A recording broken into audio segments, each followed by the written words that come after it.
Before we dive into our problem sets today, I want to take some time to review the guiding principles behind determining oxidation numbers. So if you look in your packet, number one, the sum of the oxidation numbers of all atoms in a molecule or ion is equal to the charge of the molecule or ion. So for example, let's say we had sulfuric acid.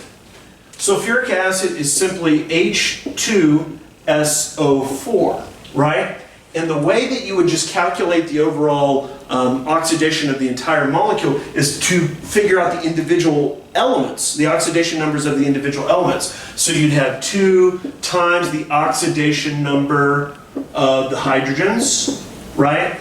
Plus the, since there's only one sulfur, you'd have the oxidation number of sulfur plus the 4 times the oxidation number